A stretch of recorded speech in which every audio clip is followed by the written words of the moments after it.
everyone, and welcome back to the CoinDrop podcast. This is episode number 83, and before we get too far into this, I want to make a quick correction. Last week I said 81, and you might be sitting there going, well, this is 83. Last week was 82. I just... missing episode of 82. Yeah, it's 82. It's labeled as 82. I just misspoke at the top of the episode. Joining me, as always, is Tim, and Strix in chat already call me a scrub. I think that's the quickest time to insult since we've started this podcast. Thank you, Strix. That's a new world record.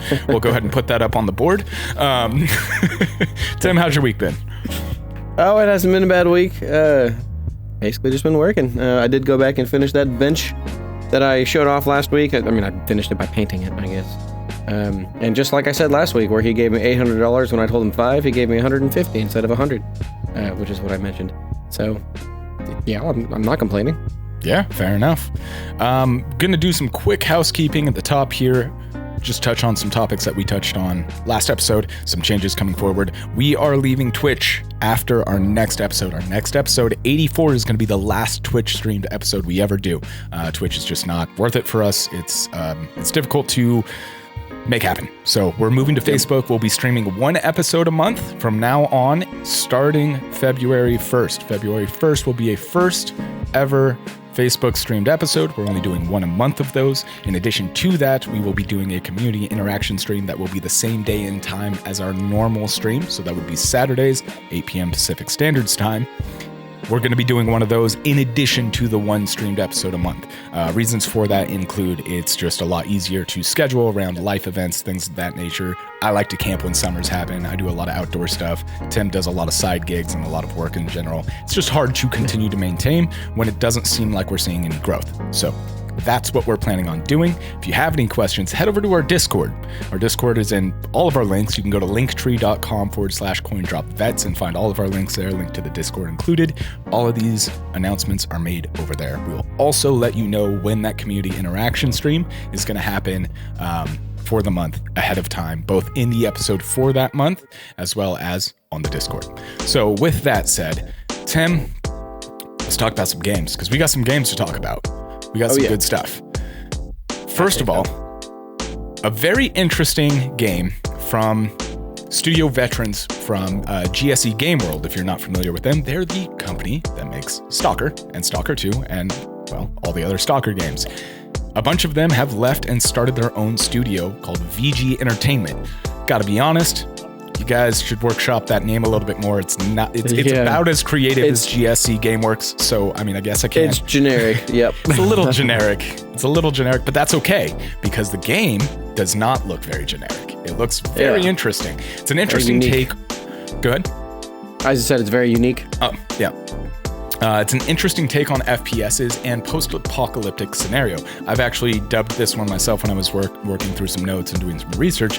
This is post-TREE-pocolyptic. It's a little bit of a mouthful. TREE-pocolyptic. This game is a FPS, again, made by veterans of Stalker. A lot of the people on the team have 10 plus years of experience in the field making video games.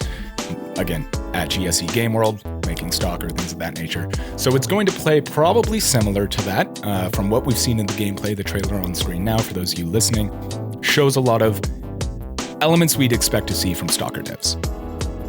Yeah, go ahead, finish. No, go ahead and finish. I was just going to say that's not a bad thing. Go ahead and tell me what you're thinking. Yeah, no, so like my first thought when I read the description, I'm like, so M. Night Shyamalan's that happening? Yes, I kind of wondered that as well, yeah. Yeah, well, that was before I watched any of the trailer, which has been cycling through since we've been talking. So clearly it's not that, although I guess the generalized idea is the same, in the sense of that it's the trees. It's not, mutants or zombies or whatever it may be. Sure. Although it does seem like the animals might be potentially an issue in some cases. And also the trailer leaves a lot to the imagination in the case of like what the enemies might be like. Like at one point there's this like Plants vs. Zombies style plant that pops up that you have to shoot and kill. And then there's another part in the trailer where a guy gets grabbed from something off screen and you shoot and kill the guy. So my assumption is maybe the trees or the whatever are like zombifying. They're like parasiting these humans, so they would have to be fought. So it's not just going to be trees; it's going to be humans too that are under possession or something along those lines, which would also indicate the animals also being enemies. So it's interesting. It's very, very different. Very different, and especially when you read the trees are sentient, and you're like, what? So I can actually answer some of that from some of the digging that I did on the game. Yes, it's the forest that has taken over Paris. This game takes place in post-apocalyptic Paris. The forest that has taken over. Part of the gameplay and the story arc seems to be determining whether or not the forest is a bad thing. Part of what VG Entertainment is focusing on their idea towards game design is actually making games that are posing interesting, thought-provoking questions on the interaction between humans and the natural world, which is kind of where this game came from. They're wondering, okay, I don't want to speak for them out of turn, so I won't go down that road. But the bottom line is they're addressing interesting, like, I don't want to say quote unquote climate change topics, but they have that kind of like the interaction between humans and the planet has not historically been a good thing. So kind of like the happening, quote unquote, the world is fighting back, but the question in the game seems to be whether or not the world is actually against you. They have confirmed that there are factions of other human survivors, and you will have options to support or hinder those factions, kind of like Stalker 2 has and Stalker 1 did. So the humans are other quote-unquote survivors of this apocalyptic setting. As far as the forest goes, it does seem like your interactions with it will determine its aggressiveness towards you. I don't know if it's going to be scripted in a sense that like, well, it's angry because you did this, or this part of the story says that this happened. So I don't know. There's questions here of how gimmicky is it going to be, right? Like how scripted are these events? To be fair, depending on how well they're scripted, even if they're scripted, it could still be done really well. Yeah, in the sense of like you mentioned, just the reaction to what you do.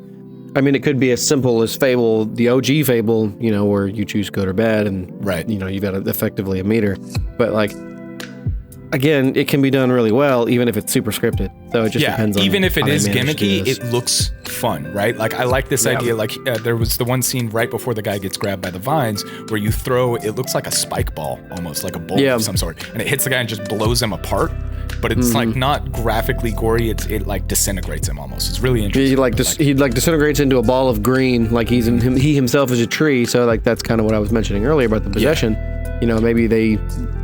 I don't know. Obviously, they're probably not going to explain it, but maybe they will explain it. The reason why, that they're being possessed is because they're being taken over entirely because they're sentient trees, and so they can. I don't know. I mean, trees effectively are gigantic veins, because they have to carry water to all the leaves and stuff like that. Obviously, that's probably way deeper than the game's going to go, but who knows? Who knows? I mean, these are Stalker got pretty deep. I mean, it posed some interesting philosophical questions, and 2 is kind of gearing up to do the same. I still haven't beaten 2, but I've played quite a bit of it at this point. But yeah, there's a situation where he's fighting a boar, which we see, right? And he like uses the forest to bounce bullets off and hit it from the side because it's armored on the front. And so it's very interesting, your interaction with the forest. It makes me wonder, okay, is it helping you? Is it hurting you? Are you trying to stop it? How much player agency do we have in how we go about dealing with this post-apocalyptic world? So they're just some of the questions that come to my mind. They did confirm that there will be weapon customization, so tons of that. I mean, it makes sense for a Stalker dev or ex-Stalker dev. Yeah, Stalker-like kind of game too, right? Like it's obviously very its own thing, but you can see the lineage of Stalker in this. There's going to be the color palette. Yeah, color palette's really nice. It looks it's so much like Stalker is very muted colors and very like earthy, and this feels so.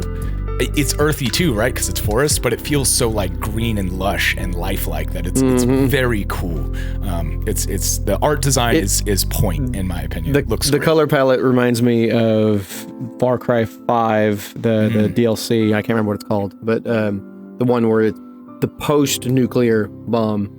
And so you have to deal with all these nuclear enemies, but they've got the stuff growing all over, and that the color palette kind of reminds me of that. I'm curious is, again, it depends on player agency and all that other stuff, but I wonder if like you mentioned, the forest will be more or less aggressive towards you depending on your actions. And this I don't get the sense from the trailer from this, but just you talking based on what you've read and everything else sort of makes me wonder if there's going to be any sort of like something like Cyberpunk in the sense of an upgrade system where you can become more tree-like and get abilities and stuff. Yeah, that'd be really cool that you can upgrade yourself and like, so like there's that enemy at the very end of the trailer that like shoots a whole bunch of vines at you kind of thing. Yeah. Like, can you get abilities like that? That would be really interesting. That would definitely change up the gameplay a lot. They do say it does have RPG aspects that could just be gear upgrades, but that could also be, you know, more along the lines of, say, BioShock, where you inject Atom and you get different abilities. They could do something similar to that kind of system. They've also confirmed that there's a scavenging and crafting system in this, so you will be able to like craft upgrades or potentially armor or things of that nature. What is going to be crafted and not crafted is left up in the air as of currently. This game is very recently announced. So earlier this week. It is a non-linear story, so you have player agency at least enough to go where you want and do what you want and explore the world at your pace, doing things the way you want to do them. So that seems to allude to me that there might be multiple different endings here, similar to Cyberpunk or even Stalker 2. And I believe Stalker 1 had multiple endings, but it's been years since I've played it, so I really don't recall. I couldn't tell. However, it is very unique in its own right. This kind of design to a game, it feels like Last of Us on steroids, in the whole like the growth took back the cities kind of thing. Like that was one of the things I really liked about Last of Us. And this has taken that and turned it even more insane and even crazier. And in France of all places is really cool. Like you're talking about this scenic, super highly architectural city in Paris. And like, dude, I can't imagine, like, I really want to see the Eiffel Tower. Did Yggdrasil just sprout up from the Eiffel Tower? Like, do we have the World Tree hanging out in Paris now? It'll definitely be. That's the cool thing about the setting is that they can have a lot of historical elements to it as well. So it's grounded in reality, but it's got such a high fantasy setting to it. Yeah. That's not super. You know, it's not orcs and elves and all that other stuff. It's a really interesting mix of realistic and fantasy. That should be interesting enough and unique enough, even if it is just this generic shooter, it should be fun to play given those two dichotomies. I think that and its unique story is going to be probably its biggest selling points for sure. Because even if the gunplay is just, you know, standard gunplay, they do say they're going for a realistic gunplay kind of style. So in line with what we've seen from Stalker and other games like that, right? They're not going like super arcadey with it, where you're not going to be able to like Titanfall run across houses, walls, and all that kind of nonsense. So they're going for a more grounded, realistic approach. But overall, like, it looks cool. I'm excited to find out more about this game. I think VG Entertainment has a really strong first game coming out here. For sure. Yeah, that's kind of where we're at with that one. Stay tuned. We'll continue to update you guys as we get updates. I actually reached out to the dev team earlier today, and they have added us to their PR contacts, so we'll be in touch with them and continue to share information. Who knows, maybe one day we can do an interview with them and have them on the show to kind of explain what their vision is and where this game's going to go. So that's what we've got for that. Speaking of vision and veterans in the industry, another big game got announced. And this one was, I saw this one announced, but I didn't get a chance to look at it until one of our patrons actually posted it in our news submissions. So this is The Blood of Dawnwalker. Interestingly enough, published by Bandai Namco. That threw me off. I did not expect the lead devs, well, not lead devs, but veteran devs from The Witcher 3 and Cyberpunk 2077, CD Projekt Red devs, have left CD Projekt Red, founded their own studio called Rebel Wolves, and are releasing their first brand new IP, The Blood of Dawnwalker. And let me tell you, I think the beginning of the trailer actually said it was the director of The Witcher 3. It is the director, but there's a bunch of veterans that moved over. Of course. Yeah. It's not just him. Right. I do want to call out just immediately, thank you for making vampires cool again. Yes. Thank you. Absolutely. Thank you 1,000 times. Thank you 100%. I 100% agree in all of the ways. The trailer, in the most succinct way I can describe it, is it looks fucking amazing. Yes, yeah. It's just bottom line. You can definitely see the Witcher influence. 100%. Oh god. When you say the influence, there's even one of the vampires kind of looks like Geralt just a little bit. just slightly. Yeah, just a little bit. Yeah. So Rebel Wolves is founded by a bunch of ex-CD Projekt Red devs. Great people. We know their lineage. We know what they make. They make great games. And arguably, yes, Cyberpunk 2077 launched in a horrible state, but they continued to support that game until it became one of the best of the generation, in my opinion. One of the best in the last 20 years. Yeah. They also have a quote. I went onto their website, the developer website, and they specifically call out a bit of text that makes me very happy to see that they're continuing to. The industry is beginning to change and change for the better. Yes. They had posted on their website, quote, "The team comes first, always." And God, I respect the hell out of people like that. That's good.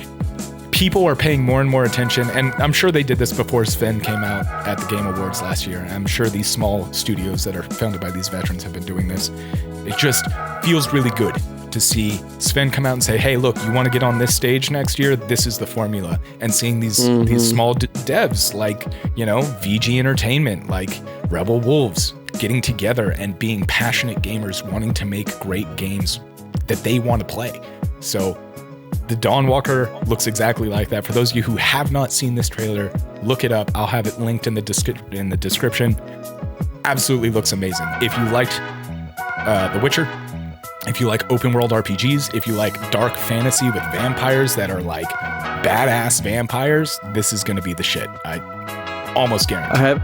I have to say, Russ, it's glad to see you come around, because I don't remember what it was. It was like 15 episodes ago or something along those lines. You were just like, "Man, I'm so disappointed in the state of the industry. There's blah, blah, blah, blah." And I'm just like, trust me, it's going to come around to where there's going to be a lot of little developers sprouting up out of nowhere with just these awesome looking fucking games. And it's not even just these two, but these are the two from the last week. Yeah.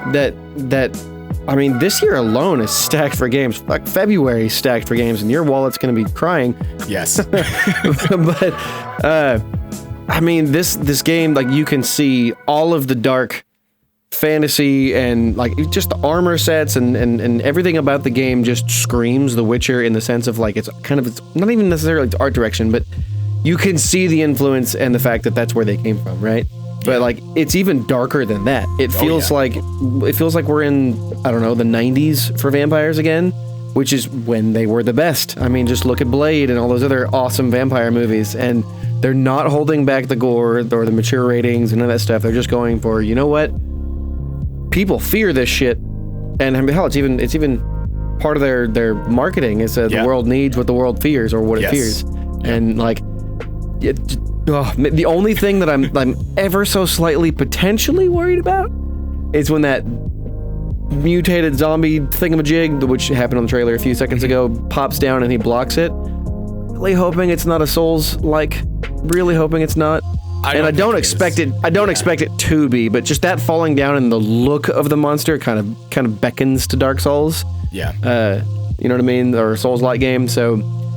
It's just a thing that popped up in my head. I'm like, I doubt that's the case, but I'm still worried, I guess. Sure. I highly doubt that. I can see where you're driving that from, because I thought that too, and then I was like, oh wait, no, this is Witcher devs. That's just how The Witcher handles combat. Like, it looks very similar to Souls.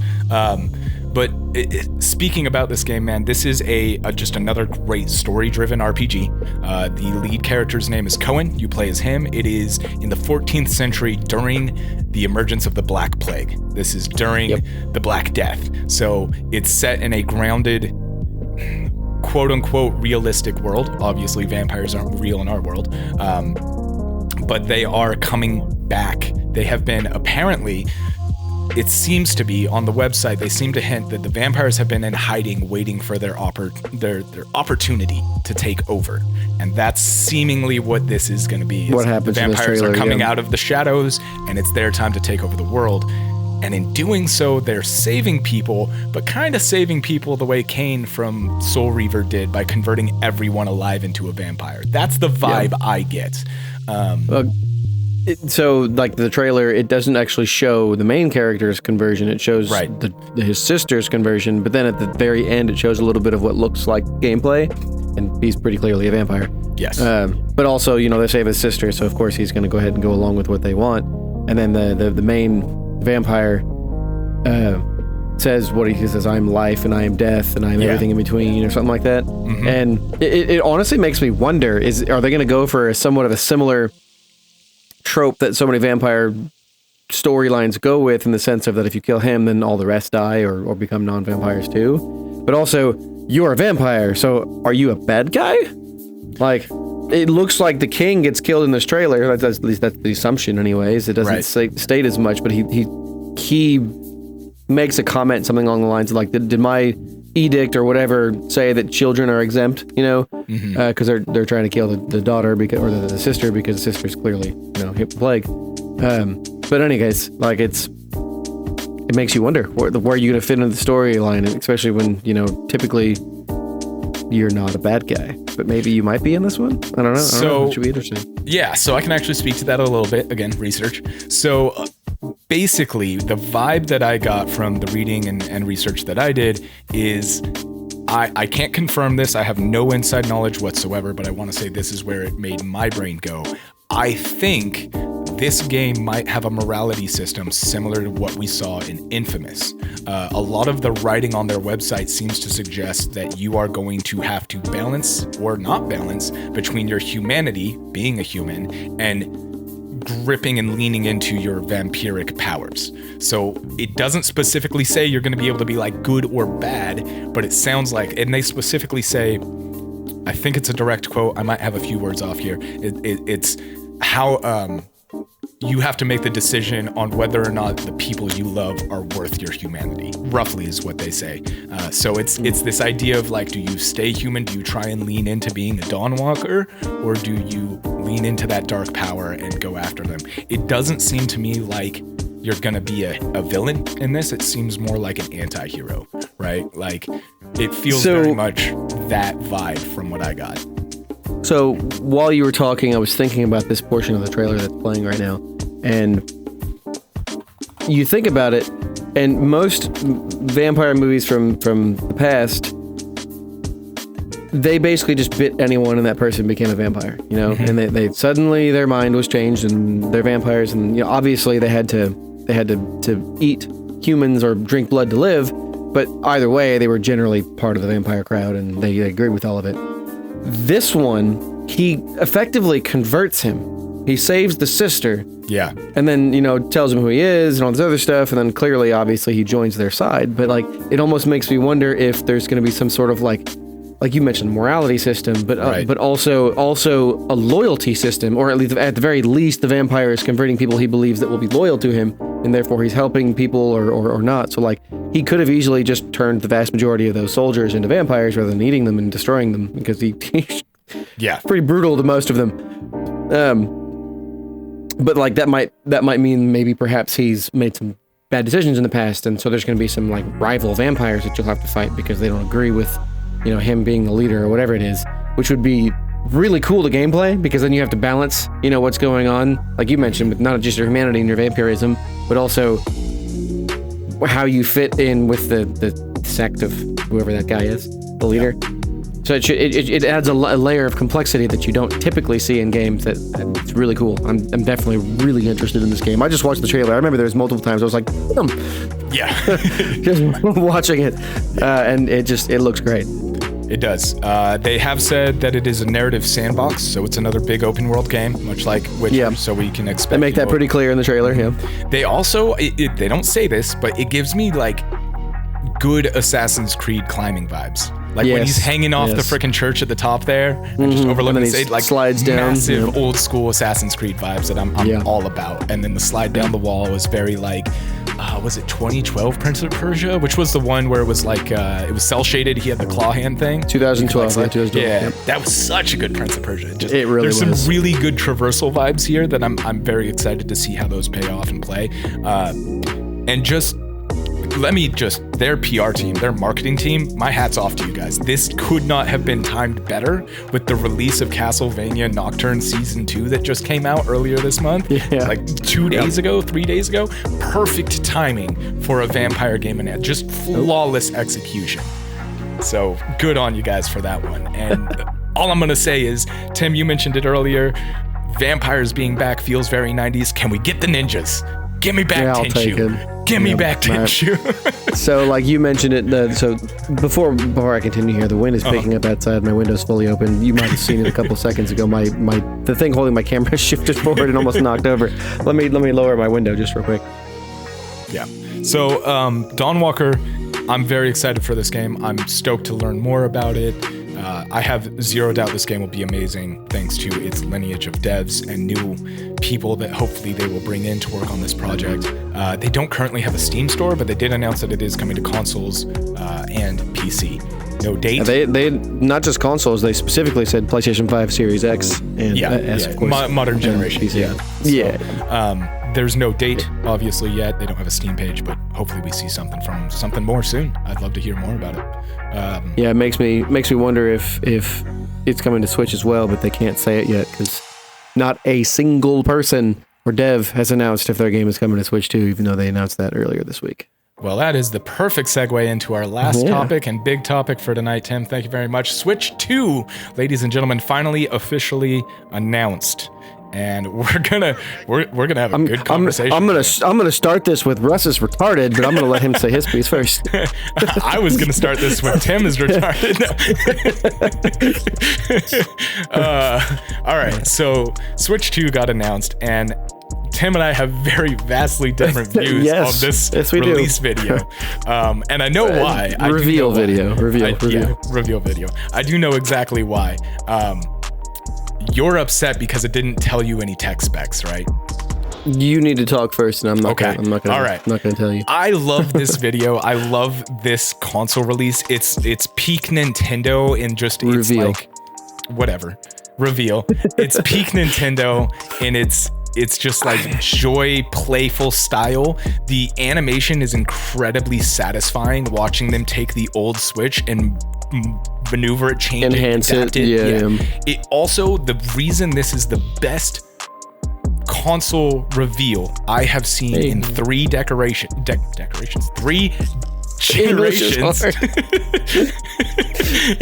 I can talk. I've only been doing this 83 episodes. Sometimes. Cut me some slack.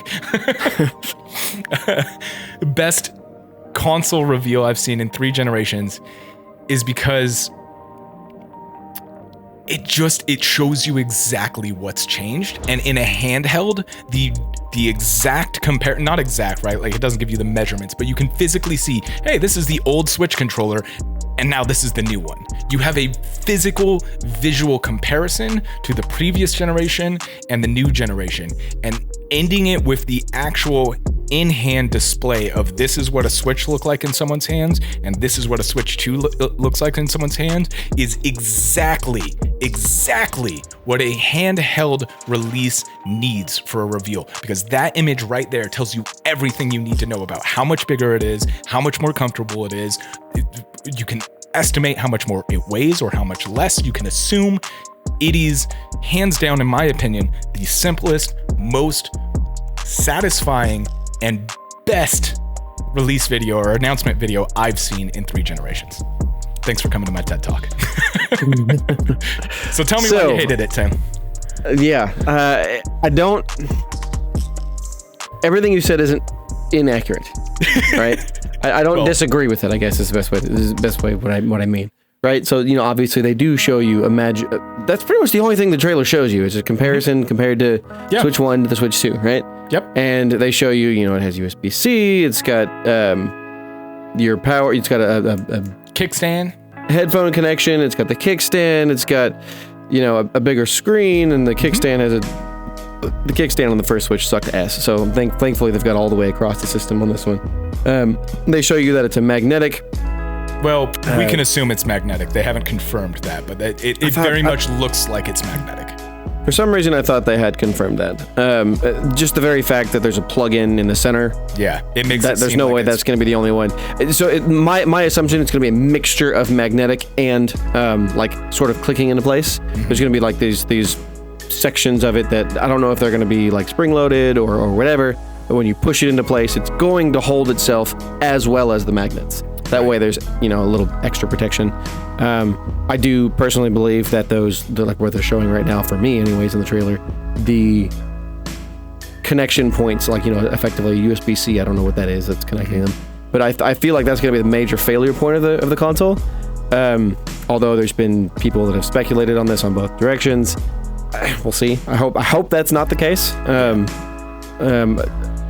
We'll see. I mean, it'd be really cool if they came out with two models, one that where the Switch controllers didn't disconnect, kind of like the Switch Lite, but at the same time, that does leave you out of a lot of the potential. Let's stick with what we got on screen and what you didn't. I was going to say that would leave you. Future, yeah. That's what I said. That would leave you out of the motion controls and various other stuff. They do show. So there was rumors. I hate to say this. There was rumors that you'd be able to use the Joy-Con like a mouse. And there's a part of the trailer where those things are driving around like they're a mouse almost. And so it almost seems like that's going to be a functionality of the controller. But anyways, for me, the main reason I disliked the device or the reveal is because all it was, hey, look, our console is bigger.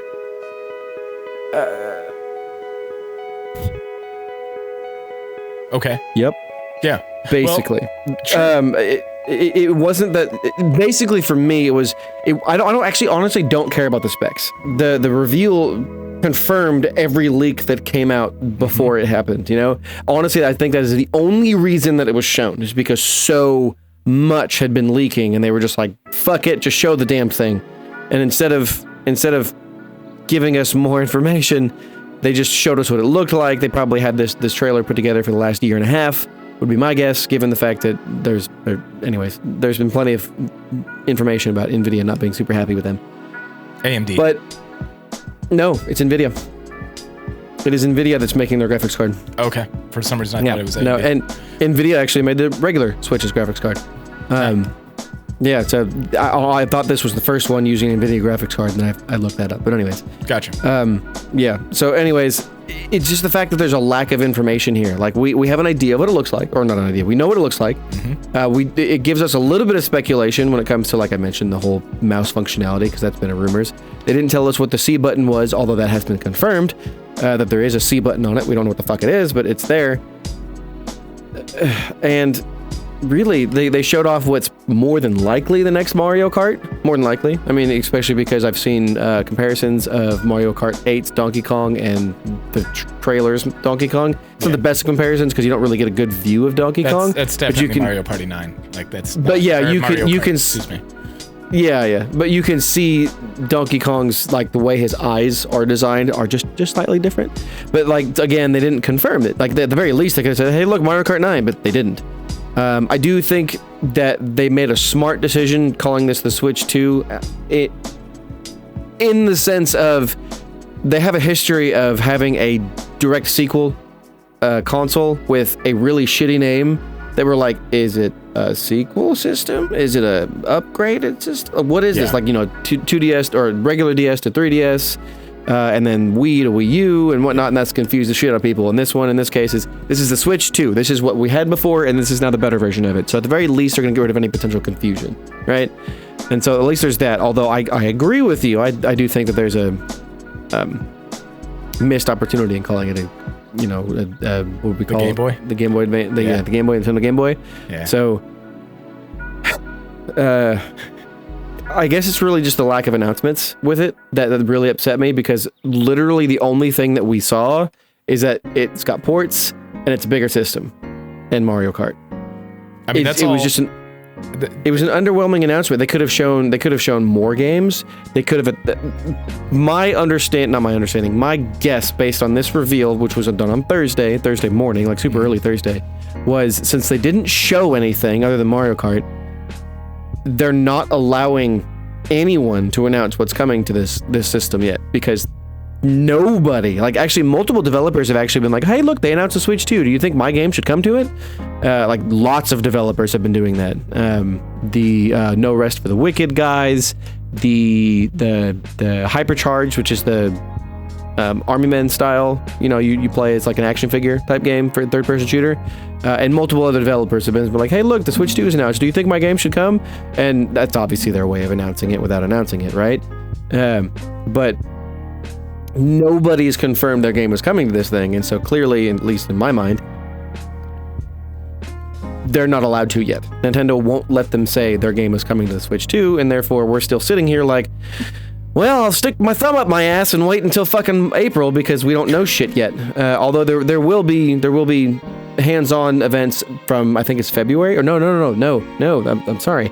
The hands-on events don't start until April 2nd. Mm-hmm. There's going to be a proper full reveal April 2nd, and then there's going to be hands-on events up till June. I think it's early June. And then after that, we don't know anything. So my expectation is maybe it'll be a summer release, although that does feel a little weird. I think you'd expect them to release this sometime later in the year, closer to Christmas. But at the same time, it's Nintendo. Who cares? They can release it whenever they want to. Yeah. But at the end of their little schedule of hands-on events, they say we'll have more and we'll fill you in later. So that's why I'm like, maybe, I don't know. There was rumors that they were going to reveal it Thursday and then release it like in March, and that was obviously like idiotic, wishful thinking. Although it wouldn't have been terribly outside of the realm of possibility when you look at when the Switch 1 released. It was in April, if I'm not mistaken, April of 2017. And so like that wouldn't have been terribly far off. It's a little sad that's not the case, especially because of all of the information that's released about or leaked. That's why I said leaked, not released. That they've effectively had this thing done for years. I mean, they didn't say anything about their own version of DLSS. The patent that let me just cut in here. So you're upset because this wasn't a Nintendo Direct, is what I'm hearing. That's what I'm getting, because this is they didn't give us anything. Nothing. They gave you the console. They said, hey, here's the console. Yeah. Ooh, I don't know shit else about it. Okay, that's what the Direct is for, Tim. That's why they're doing the Nintendo Direct. They only did this because of all of the leaks. That is the only reason they did this, and this was the shittiest way for them to do it, in my opinion. Okay. I mean, I disagree completely. I think the shittiest way to do it would have been to have somebody walk on screen and be like, hey, here's the Switch 2. Obviously, there's worse ways they could have done it. But for a big, major worldwide corporation, they could have done more. They could have given us more. They could have at the very least said, here's a few games coming to it, or here's the specs, what you can expect it to come out for this console, especially with CES. That's what the Direct is for. Yes, I understand that, but again, when their hand is forced, giving us this extremely underwhelming, hey, we're making a new one. Thanks, Nintendo. We knew that already. Even if you ignore all of the leaks, all of them, every single one of them, thanks, Nintendo. We knew that already. At the very least, give me more than, hey, we're making this and this is what it looks like. Someone said something to me directly, or Strix did. He said, yeah, Strix been calling you out. Dim, console releases are like sex. You gotta tease the audience first a bit before giving them everything else. I don't know, man. I'm gonna have to say I disagree. I'm gonna have to say I think you had your expectations a little too high. My expectations have been low ever since doesn't seem 5 years ago. It sure doesn't seem like it. No, I guess when I say my expectations have been low is I don't expect this console to be anything like mind-blowing. It's not going to be significantly better than a Steam Deck. But it seems like you expected them to not announce a Nintendo Direct, which already marketing-wise would have been a horrible move, and to just come out with that Nintendo Direct. Before you continue, why would announcing a Nintendo Direct would have been a poor thing? Because why would unless you're hosting an event, you need people to attend. You need people to attend an event, virtual or otherwise. You don't just announce an event and then just drop it on the internet. They do that all the time. No, they don't. Yes, every time a Nintendo Direct is announced, it's announced like 3 or 4 days prior. Almost always. That's still an announcement. What you're saying is... why couldn't they have done that with the Switch 2? Let me finish. You're saying what you would have rather they did is when this trailer come out, instead of this trailer, they just dropped the entire Direct that had all the information that you're upset you don't have. That's what you're saying you would have rather it happened. No, what I'm saying is like I just counter-argued, is they could have easily said, hey, we're gonna talk about the Switch 2, or we're gonna have a Nintendo Direct this date, whatever date it is. Doesn't matter. They just did Legitimately doesn't matter. No. Yes, but they announced it 3 months prior or early. So I don't give a shit. Cool, you have it in April. Don't show me something where I can go, great, I don't know shit other than what it looks like. They could have easily, they either could have announced way more than what they did, or they could have just done nothing at all. Because all this does is leave me going, great, I don't know anything extra than I didn't already know. As far as me is concerned, and I'm going to say that because I, read all the fucking news, right? So obviously I'm sort of an outlier here. And this is going to get, I guess, looking at it from a different perspective, most people are going to be like, fuck yeah, a new Switch. And actually, you know what? Now that I think about it, I've looked at articles where they have polls and stuff like that. And the majority of the polls have been positive about it. A lot of people are like, yeah, hell yeah, I want one, right? But like, for me, I'm sitting here, they didn't give me anything I didn't already know. Do you know why they didn't give you anything that you didn't already know? Because you read all the leaks. You looked at all the leaked information. No, you're complaining about a movie that you just went and saw, and you're upset because you knew everything about the movie because you read the script online. That's what you're doing. You realize that, I'm gonna have to. The only reason I'm gonna have to disagree with you here is because again, that's what I'm trying to say this whole time, is the only thing they showed us was, great, we're making a new console. That's it. They showed you what the console looks like. They gave you clues on what its capabilities are going to be. I don't know about you, but that looked a lot better just in every aspect than the original Switch. They're showing you the improvements. They're showing you that there could potentially be, and is strongly hinted at, having a mouse feature for your Switch, which is already an interesting, crazy idea. It even has a sensor on the bottom of it that could be a laser sensor, just like one of these.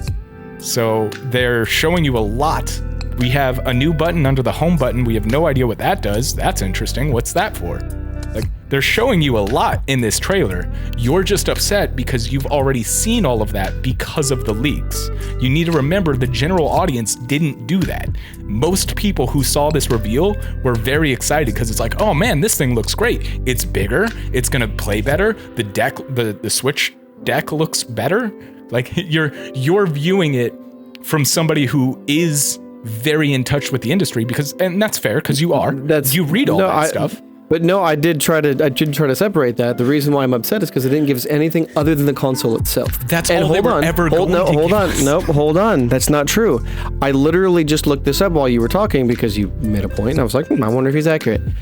There's never been a console reveal that didn't come with game announcements too. Or not necessarily. No, this is a console reveal. This is a, hey, we're making it, look at what we have. And they've never once ever announced a console that didn't have other things with it. This is I have a pretty bull. That's all it is. It's literally all it is. It was underwhelming. It gave us nothing other than ports, bigger, and potential feature options. So I'm going to go ahead and say you're already wrong about the there's never been a system released without games. No, wait. Or announced without games. No, the way you word. It's okay. Go ahead. Steam Deck. Look, all I'm saying, dude. That's non. What's the word I'm looking for? That doesn't count. That doesn't count at all. No, it doesn't.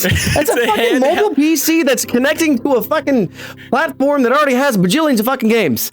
They don't have to announce anything exclusive for that fucking thing because they don't make exclusive games for anything anymore. Or they never have, actually, if you look at it technically.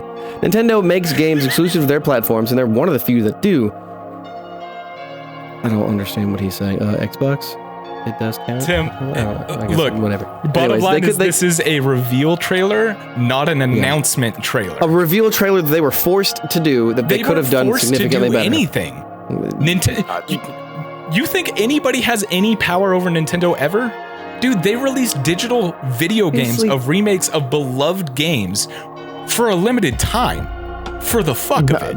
Nobody No, makes because Nintendo no, do not for the anything. fuck of it. Not for the fuck of it to drain your wallet because you're a stupid fucking sheep that's gonna go, oh, I can't buy this in the future. I'm gonna buy it now because they're fucking predatory and they're douchebag developers. Tim, are you hungry? Do you need a Snickers, buddy? I ate quite a bit before this episode. And I feel like I'm the one wearing the grumpy old vet hat, but I think you need it right I now. should be wearing it. Honestly, it's a little stranger defending them because we've been both pretty. Oh no, I'm not defending them by any means. No, Technically you are in this case. Anyway. I think you're being overly critical. I don't think. I have no feelings on them one way or the other. The Switch 2 looks cool. I'll probably buy one. That's literally my thought process. It's backwards compatible. Why wouldn't I buy it? That's literally as far as my thought process goes on this system. Unless it's crazy expensive, I'm not going to buy it. But if it's $300-$400, I'll probably buy it. So let's move on to that. Actually, Okay, sure. Moving on from personal opinions. If this is a $400 console, because all rumors are suggesting that's the price. Yeah, $399 seems reasonable. That's another thing that I don't agree with, and here's why. First off, you can get a Steam Deck for $330, right? And that's a significantly more Yes, but I mean, the only bottom of the barrel you're getting there is you're getting a screen that you can't hide from people, and you're getting a smaller internal memory. That's really the big one. The small memory is that is big. That is big, and I'm not denying that. But as far as capability is concerned, it's going to be significantly better than what the Switch 2 can do, right? I don't know. We don't have that information to confirm that. We can assume that. I don't. Very easily. Okay. I mean, we have patents filed. Okay. So I'm gonna say yes. Okay. Although you've looked at all that information, I haven't. I'm not saying we don't know that. I'm saying I don't know that. No, okay, that's fair. So we do have patents filed, and what my understanding of where this fits is as a handheld, because actually, so with the original Switch, I'm gonna go back just a little bit. With the original Switch, Nintendo was pretty adamant that when it was docked, it wasn't any better. Although all of the tests and everything else say that it was better, minimally, but it was better when it was docked.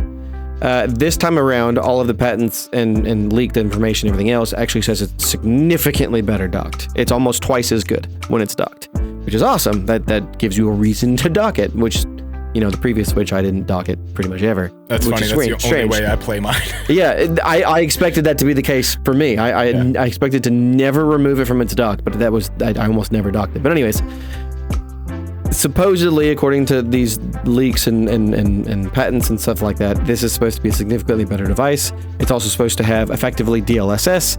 The patents don't specifically mention DLSS, but the way it talks about the AI upscaling, it alludes to it, right? So even if it's not DLSS, it's going to be some sort of custom form that Nintendo's built, kind of like the way PlayStation did with PSSR.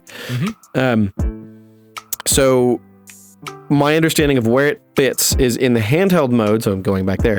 In the handheld mode, it's going to be roughly a PlayStation 4-ish, kind of, with some.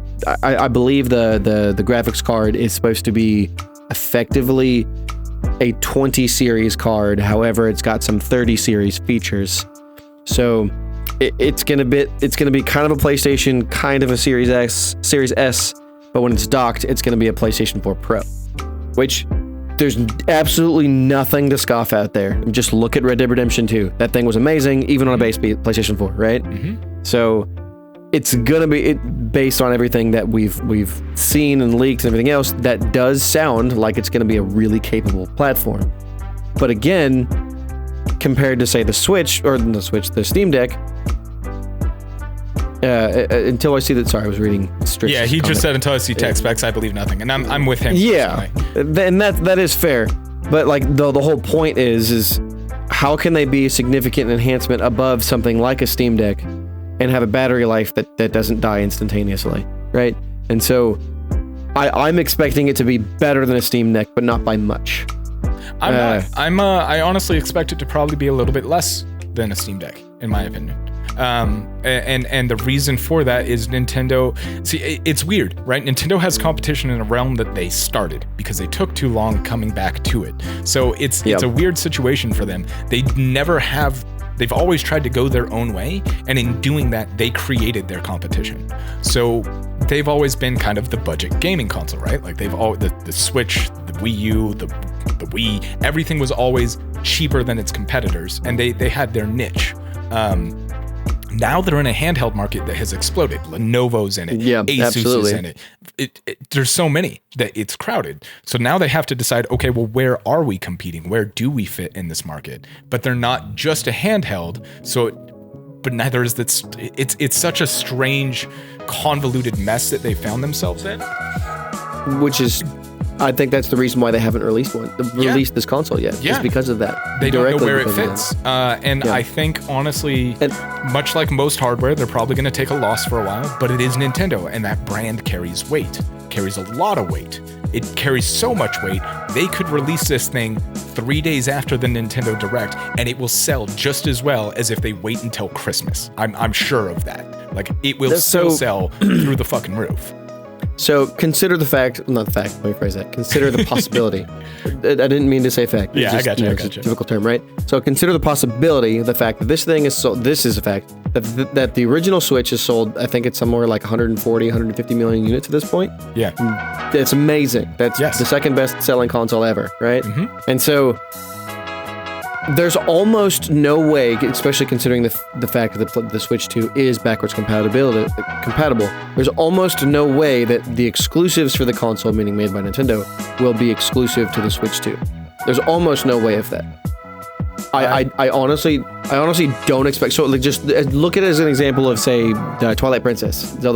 When that released on the Wii, it was supposed to launch on the GameCube as well. They delayed it for like 2 months or something like that, and then released it on the GameCube after the Wii was able to sell with Zelda. Which is another point of contention. I have a full expectation that this will be the very first console by Nintendo ever to not have a brand new Zelda launch with it, a mainline Zelda for that matter. Yeah, There's still a possibility of that. There is a possibility. I do not expect that possibility to actually come to fruition. I don't see that. Especially after Tears of the Kingdom released almost 2 years ago, a year and a half ago, and the fact that the Echoes of Wisdom came out, like 5 months ago, something like that. Yeah. So I don't expect there to be a mainline entry. It's possible that they've been working on this for the past 4 years, and for all we know, it's going to launch with it, but I don't expect it. But going back to the exclusives part, it would be a really hard thing for them to convince their investors and themselves to release a game that doesn't come to the Switch 1 as well. Simply because there's 140 potential million buyers. And because of that, I mean, do you really expect in the economy that we're in now, where people are, penny pinching everywhere? I mean, hell, me and you are Uber driving now. Do you really expect people? Do you really expect people to be like, fuck yeah, I'm gonna go buy a new Switch right away? There will be people that do that, but for the families that have multiple consoles in the house, one for them, one for the kid, one for the TV, or whatever, do you really expect them to upgrade all of them? No, by no means. But if everything does come to the Switch and the Switch 2, except for maybe third-party entries that are like, yeah, we can't make this on the Switch, we're only gonna make it on Switch 2, but those are going to be the type of games that people don't buy the Switch for. They're going to have a Switch 2, and then they'll buy those games because it's on Switch 2, but they're not going to buy a Switch 2 for them. Does that make sense? Yeah. So like Blood of the Dawnwalker, right? Mm-hmm. That one. If it comes to Switch 2, people aren't going to buy a Switch 2 for it. They wouldn't buy a Switch 2 for it, but if they had a Switch 2, maybe they would buy it. That's what I'm saying. Sure. They would buy a Switch 2 for games. Right. For exclusive Nintendo games. But I don't I mean, that's all I buy mine for. Yeah. I get what you're saying. I think modern video game engines allow for a level of fine-tuning. Scalability. Yeah. Scalability. It doesn't it's not going to hold development back of making those games better for Switch 2 and making them quote-unquote worse for Switch 1. I think modern game design technology... You're saying you think it won't do that? I think it won't hinder. So like... Okay. Yeah, I think it won't stop the quality that they can get out of the Switch 2 simply because they also have to consider the Switch 1. I don't. So you're effectively backing up my point. Yeah, I agree it doesn't make sense for them to release exclusive Switch 2 games off the cuff. Now, obviously, if games like Dawnwalker do come to it, that's going to be exclusive to the 2. There's no way it can run on the Switch. It's not going to happen. but that's neither here nor there. I think that first party developed games also having to parity onto the Switch isn't going to be an issue, but I don't know what engines they're working with. I do know that it's relatively standard now to have scalability, and if this thing has AI upscaling in it, I don't think it's going to hinder the quality of the game that comes to the two just because it has to be on the one. Yeah, well, so I'm not worried about the quality. I'm just worried about the sense of the fact that if their games come to both versions of the Switch, there's going to be a lot of people because I wouldn't try to make a claim that this is like the Wii, where a fuck ton of like moms and grandmoms bought it because of what it could do. No, it's not that level of gimmicky, but there is a section of people that did buy it because it does have that, you know, ability to take with them. And so those people are going to go, oh, I already have a Switch and this game comes to it, so I don't need to upgrade right now. Right. And so I think there's going to be that those early adopters and the hardcore people that want it, you know, they want the better one, like myself. Like I didn't buy the Switch right away, but I did buy it relatively shortly after. I think I bought it in October of the year it released, which is like 5 6 months later, when Super Mario Odyssey came out. Right. That was when I finally bought it. But I can see myself buying it relatively shortly after launch, maybe even at launch, depending on what comes to it. But price, again, going back to price, if it's a $400 console, which I can see entirely being viable, but I can see that also being a point of a lot of people saying, well, I can go get a PlayStation 5 for the same price. Right, sure, it's digital only, but you know also what I mean? have to remember that yes, there is some crossover between Nintendo and Sony players and PC players. Like there is some overlap there. That's not their main audience. Most people, I would argue, most people who own a Switch probably don't own any other console.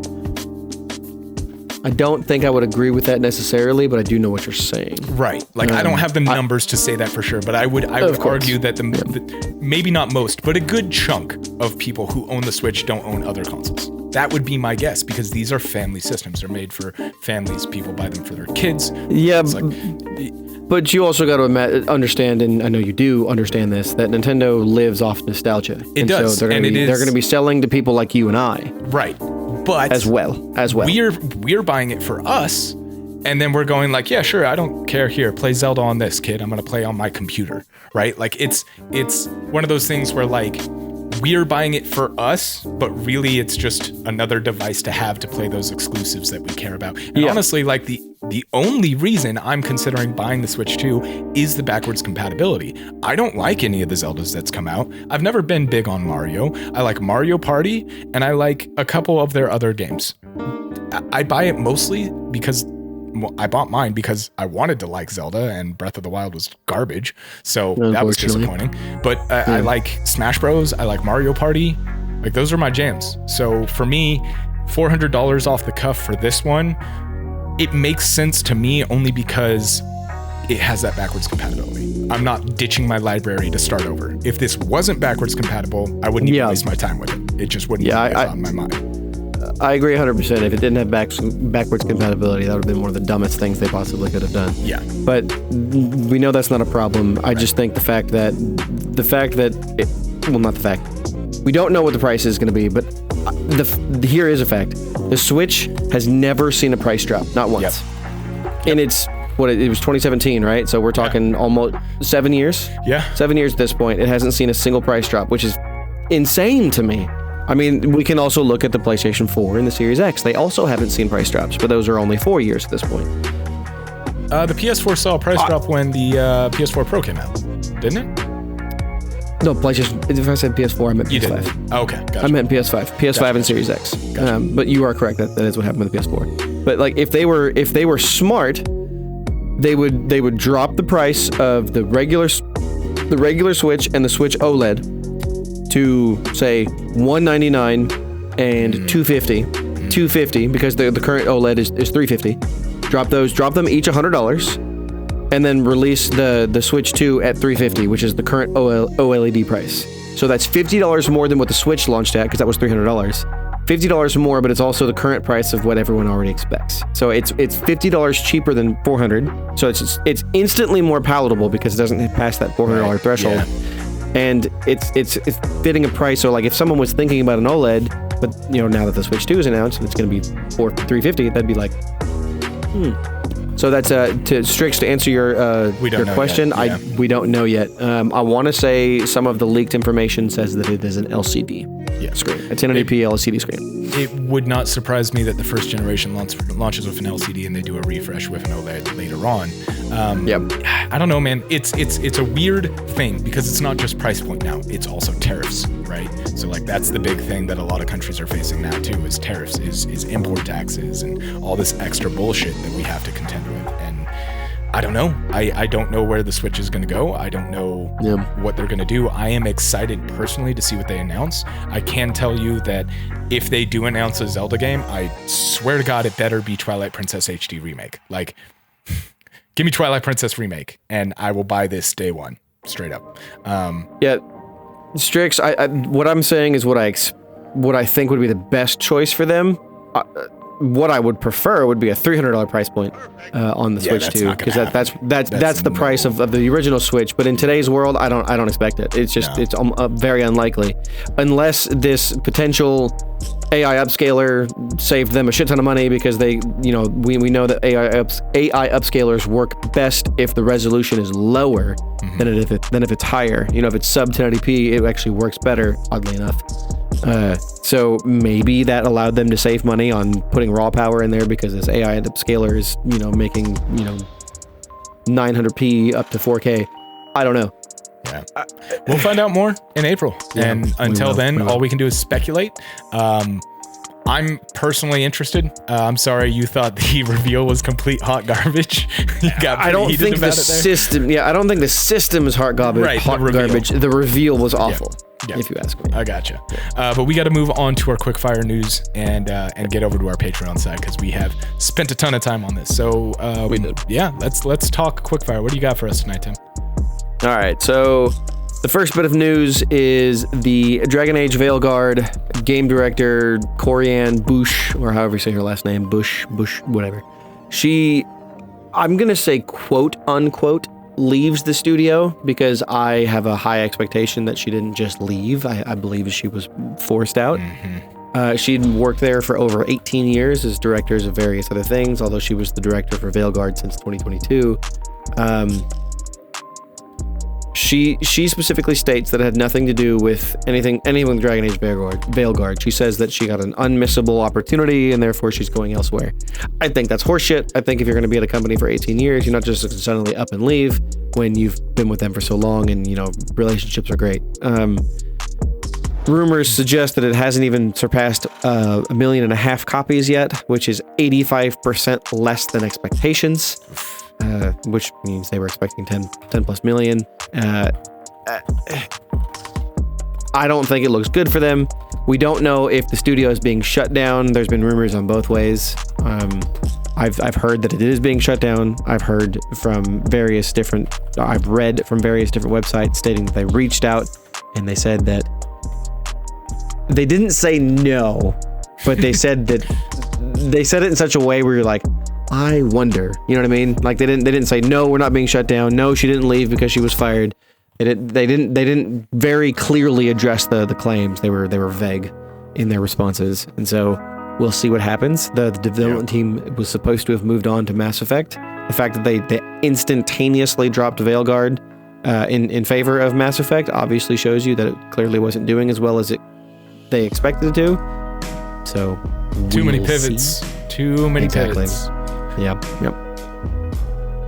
Next up is Final Fantasy VII Rebirth has been confirmed to be Steam Deck verified, and the developers have promised that it will have a highly scalable, which is something we talked about with the Switch, a highly scalable, they didn't specify engine, but basically that the game itself will be highly scalable, and so that does follow rumors with the Square Enix releasing their games outside of PlayStation, and specifically the Final Fantasy VII Remake and Rebirth games, which would also suggest that it might come to Switch 2, because it's highly scalable, right? Potentially. I guarantee you that if you try and run that thing unplugged in, you might get 2 hours of gameplay. I would be amazed if the deck will run it for longer than 2 hours. I mean, I'm pretty sure when they power saving optimized mode to make it look like hot garbage. Oh yeah, I mean it's definitely it's definitely not going to last for very long. But, most people that have a Steam Deck either don't play it for that long at once, or they have it plugged in. Yeah. That's what I do. Kills usually. the idea of a handheld to keep it It plugged does. in, in my opinion. It does. Which is hopefully that's something that it'll be addressed here in the next couple of years. Right. Anyways, Star Wars Outlaws has gotten more bad news in the fact that it is being outsold by Star Wars Jedi Survivor over the last almost year since it launched, which is kind of sad, given we were all hopeful. Anyways.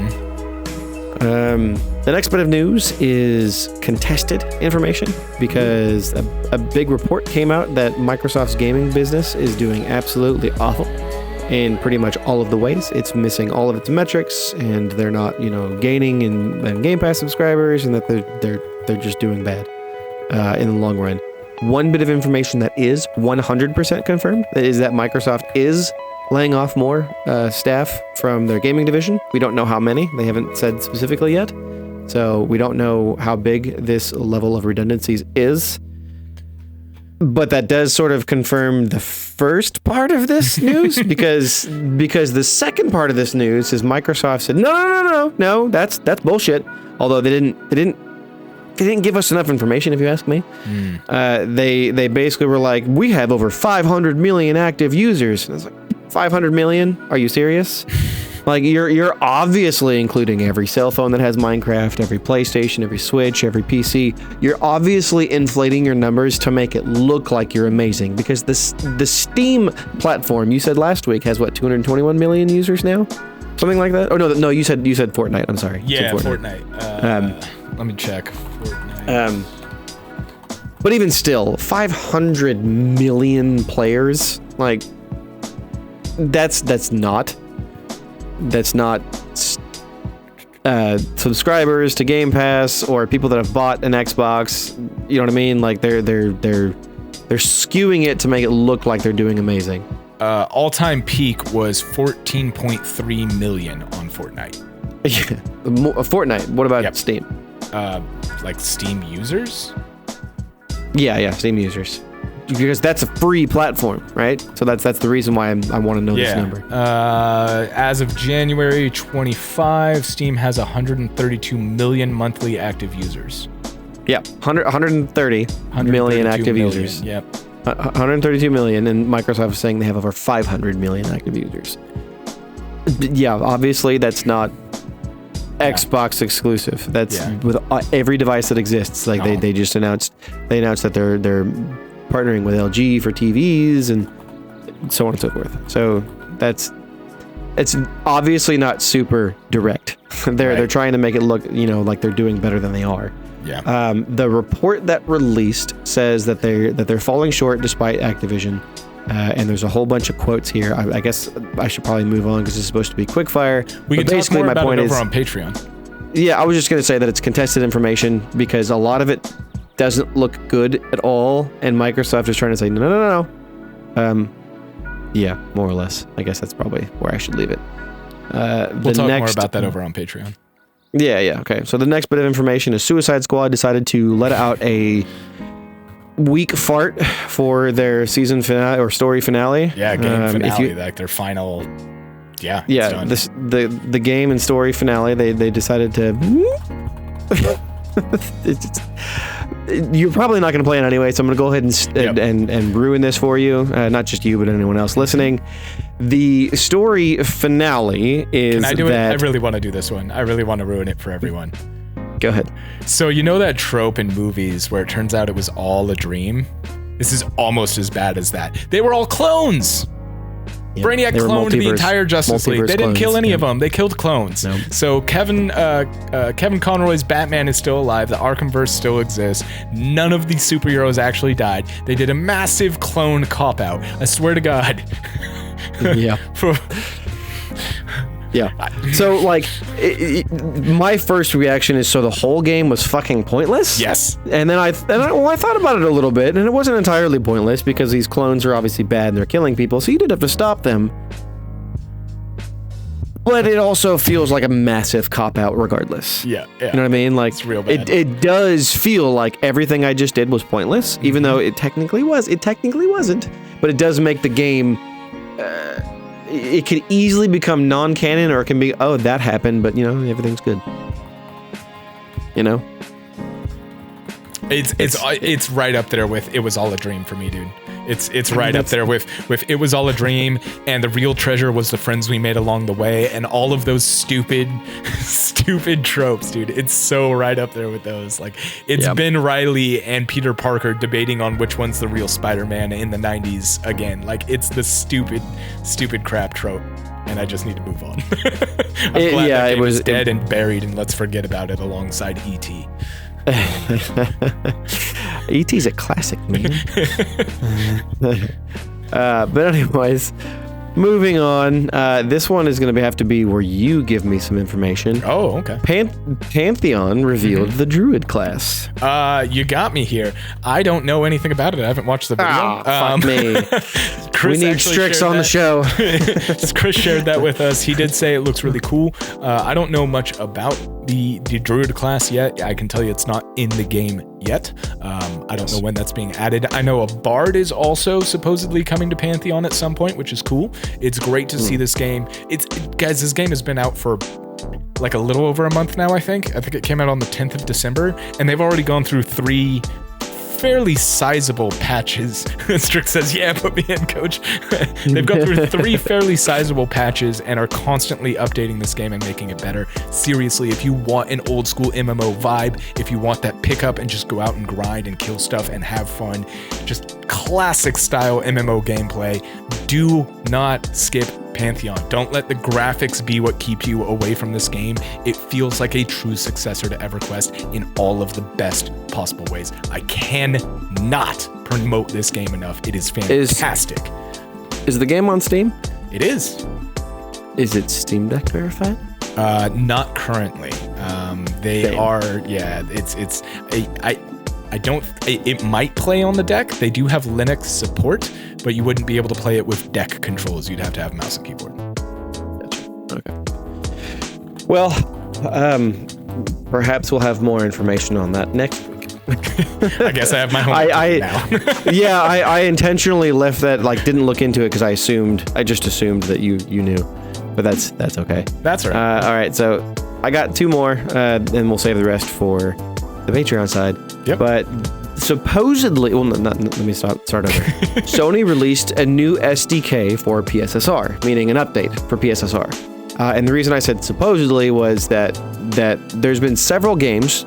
I would say it's probably been about a 30-70 split. About 30% of games using PSSR on the PlayStation 5 Pro have been kind of shit implementations of PSSR. The majority of them have been really good, but there's been a few that have just sucked ass. Wukong was supposed to be one of the ones that wasn't great.